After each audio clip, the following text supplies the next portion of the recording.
નમસ્કાર વિદ્યાર્થી મિત્રો, કેમ છો?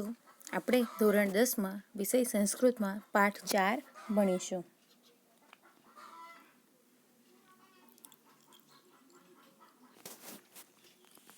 જનાર્દનસ્ય પશ્ચિમઃ સંદેશઃ કે જનાર્દનના સંદેશ.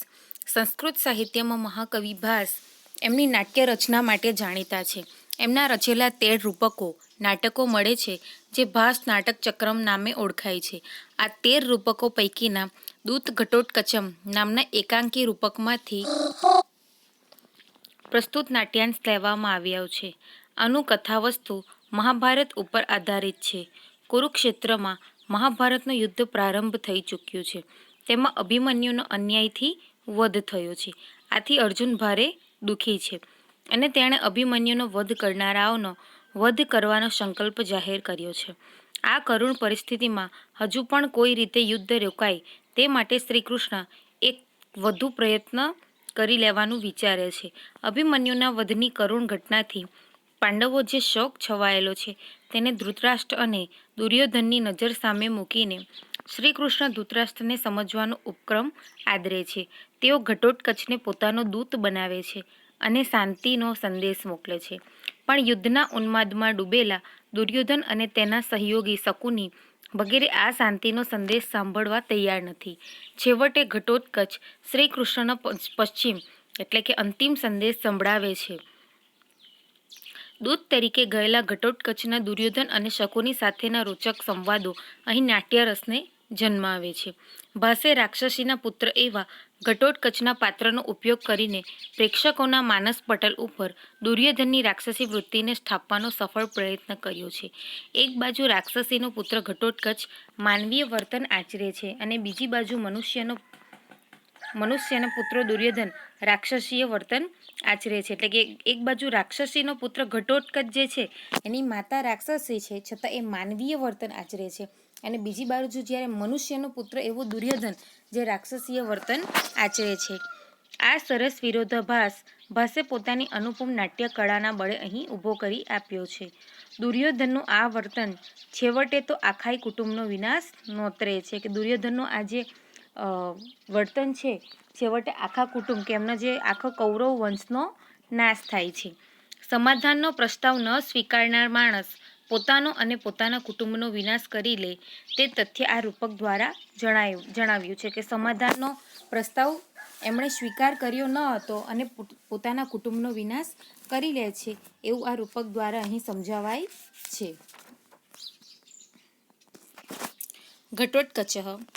ઘટોત્કચ બોલે છે પ્રવિશ્ય પ્રવેશ કરીને અયમ એટલે કે અરે આ અત્ર ભવાન ધૃતરાષ્ટ્ર કે અહીં પૂજ્ય ધૃતરાષ્ટ્ર અનાર્ય શતસ્ય એટલે કે 100 અનાર્ય પુત્રોના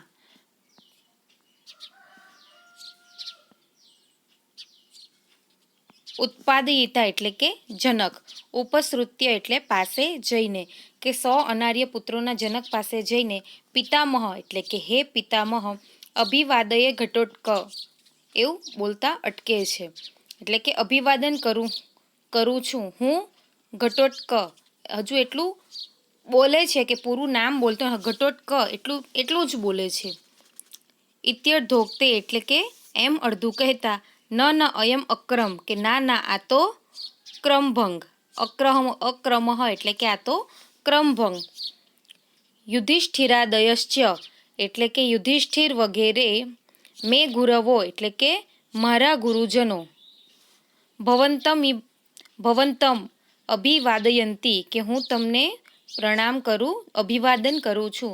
પશ્ચાત એટલે કે પછી ઘટોત્કચો અહમ અભિવાદયતે એટલે કે ત્યાર પછી હું ઘટોત્કચ અભિવાદન કરું છું. કે પહેલા તો આ તો ક્રમભંગ થયો કે પહેલા યુધિષ્ઠિર વગેરે મારા ગુરુજનો આપને પ્રણામ કરે છે અને પછી હું ઘટોત્કચ અભિવાદન કરું છું.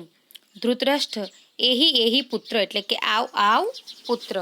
ઘટોત્કચ અહો કલ્યાણ એટલે કે આપ શ્રીનું કલ્યાણ થાવ.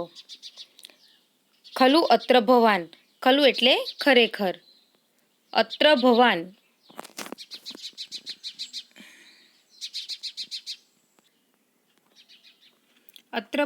તમે કલ્યાણાનામ એટલે કે કલ્યાણકારી છો, કે તમે કલ્યાણકારી છો. પ્રસૂતિ પિતામહમાહ કે પિતામહમાહ એટલે કે પિતામહને ભગવાન ચક્રાયુધ એટલે કે ભગવાન ચક્ર પ્રાણીએ એટલે કે કલ્યાણરૂપ વસ્તુઓના ઉદ્ભવ સ્થાન એટલે કે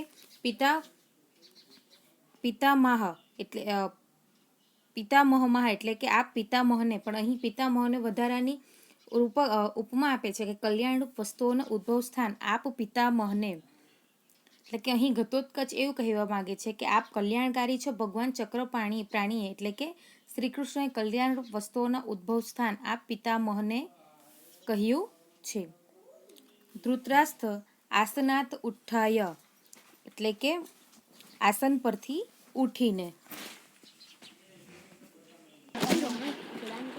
ધૃતરાષ્ટ્ર આસનાત ઉત્થાય એટલે કે આસન પરથી ઉઠીને કિમજ્ઞા પયતિ ભવાન ચક્રાયુદ્ધ કે કિમ આજ્ઞા પયતિ એટલે કે કઈ આજ્ઞા, શો આદેશ. ભગવાન ચક્રાયુદ્ધ એટલે કે ભગવાન ચક્રધારીએ શ્રી કૃષ્ણએ શો આદેશ આપ્યો. ઘટોત્કચ ન એટલે કે ના આસન સ્થેય એટલે કે આસન પર બેઠેલા જ એવ ભવતા એટલે કે આપે જ શ્રોતવ્ય જનાર્દનસ્ય સંદેશ એટલે કે આસન પર બેઠેલા આપે જ શ્રી કૃષ્ણનો સંદેશ સાંભળવો જોઈએ, કે શ્રોતવ્યો એટલે કે સાંભળવો જોઈએ, જનાર્દનસ્ય એટલે કે શ્રી કૃષ્ણનો સંદેશ એટલે સંદેશ, કે ના આસન પર બેઠેલા જ આપે શ્રી કૃષ્ણનો સંદેશ સાંભળવો જોઈએ. ધૃતરાષ્ટ્ર એટલે કે ધૃતરાષ્ટ્ર કહે છે યદા જ્ઞાપયતિ કે યદા એટલે કે જેવી, આજ્ઞા એટલે કે અહીં આજ્ઞા છે શ્રી કૃષ્ણની આજ્ઞા, ભગવાન ચક્રાયુદ્ધ એટલે કે જેવી શ્રી કૃષ્ણની આજ્ઞા બેસી જાય છે.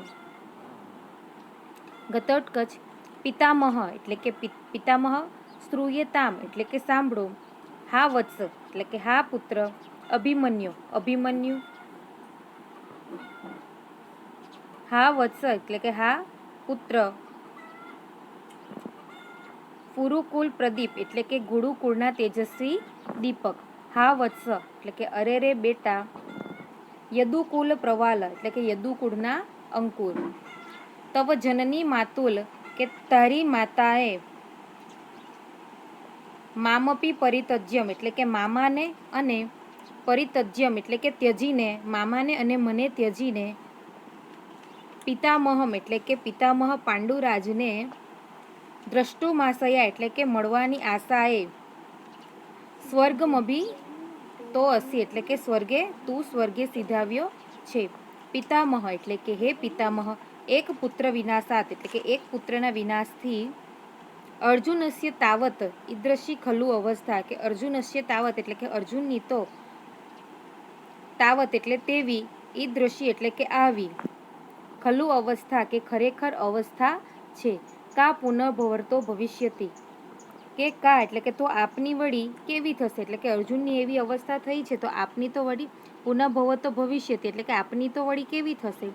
તત ક્ષિપ્રમ કે તત એટલે કે તો, ક્ષિપ્રમ એટલે કે વાળી લો, ઇદાનીમ આત્મબલાધાનમ, ઇદાનીમ એટલે કે આ, આત્મબલાધાનમ એટલે કે પોતાના પક્ષની સંપૂર્ણ સેના, પુરુષો એટલે કે વાળી લો, યથા તે જેથી, પુત્ર શોક સમુત્થયોગ્નિમ એટલે કે પુત્રના શોકથી ઉઠેલા અગ્નિમાં, દેહત પ્રાણવમ હવી રીતે એટલે કે તમારા પ્રાણ બાળી ન નાખે. એટલે કે અહીં એવું કે ઘટોત્કચ એવું કહે છે કે પિતામહ સાંભળો, હાય પુત્ર અભિમન્યુ, હાય પુત્ર કુરુક્ષેત્રના તેજસ્વી દીપક, અરે રે બેટા યદુકુળના અંકુર, તારી માતાને, મામાને અને મને પણ ત્યજીને પિતામહને મળવાની આશાએ તું સ્વર્ગે સીધાવ્યો છે. હે પિતામહ, એક પુત્રના વિનાશથી અર્જુનની તો આવી ખરેખર અવસ્થા છે. તો વળી કેવી થશે, તો આપની વળી કેવી થશે, તો શીઘ્ર પોતાના પક્ષની સંપૂર્ણ સેનાને પાછી વાળી લો, જેથી પુત્ર શોકથી ઉઠેલા અગ્નિમાં ભવિષ્યની માફક તમારા પ્રાણ બાળી જ નાખે. શકુની યદિ સ્વાદ વાક્ય માત્ર નિર્જીય વસુંધરા કે શકુની શું કહે છે, યદિ એટલે કે જો, સ્વાદ વાક્ય માત્ર એટલે કે વાક્ય બોલવા માત્રથી જ, નિર્જિતેયમ વસુંધરા એટલે કે આ પૃથ્વી જીતાઈ જાય છે. તો વાક્ય યદી તો અને જો વાક્ય એટલે કે ઘણા બધા વાક્યો બોલવાથી યદી ભવેત્સ્યત ક્ષત્રવર્ધ કૃત એટલે કે એક જ વાક્ય એટલે કે વાક્યમાં તો સર્વ ક્ષત્રિયોનો વધ થઈ ગયો. એટલે કે શકુની શું કહે છે કે જો એક વાક્ય બોલવા માત્રથી આ પૃથ્વી જીતાઈ જાય તો એક વાક્યમાં એટલે કે અલગ અલગ વાક્યમાં સર્વ ક્ષત્રિયોનો વધ થઈ જશે. ઘટોત્કચ શકુની રેશ વ્યાહરતી શું કહે છે કે આ શકુની બોલે છે કે શકુની રેશ વ્યાહરતી એટલે કે આ શકુની બોલે છે. ભો શકુને એટલે કે હે શકુની અક્ષાન વિચુમ્ય ભવ બાણ યોગ્ય કે અક્ષાન વિચુમ્ય એટલે કે જુગટાના પાસા છોડીને ભવ એટલે કે કર બાણ યોગ્ય એટલે કે બાણોથી યુદ્ધ કરવા થઈ જાય. એટલે ઘટોત્કચ શું કહે છે કે આ શકુની બોલે છે હે શકુની ઝુકટાના પાસાના છોડીને બાણોથી યુદ્ધ કરવા યોગ્ય થઈ જા. દુર્યોધન ભો પ્રકૃતિમ ગત એટલે કે અરે ઓ મૂળ સ્વભાવ પર ગયો. વયમપી ખલુ રૌદ્રા રાક્ષસોગ્ર સ્વભાવા એટલે કે દુર્યોધન એવું કહે છે કે ભો એટલે કે અરે ઓ પ્રકૃતિમ ગત એટલે કે પોતાના મૂળ સ્વભાવ ઉપર ગયો કે પ્રકૃતિ પોતાનો જે મૂળ સ્વભાવ છે એ મૂળ સ્વભાવ ઉપર ગયો. વયમપી એટલે કે અમે પર ખલુ એટલે ખરેખર રૌદ્રા એટલે કે રૌદ્ર રાક્ષસોગ્ર સ્વભાવ એટલે કે રાક્ષસોના ઉગ્ર સ્વભાવવાળા છીએ. એટલે કે દુર્યોધન એવું કહે છે કે અરે ઓ મૂળ સ્વભાવ પર ગયો અમે પણ ખરેખર રૌદ્ર રાક્ષસોના ઉગ્ર સ્વભાવવાળા છીએ. થોડે કોઈ ચૂપ નહીં રહે.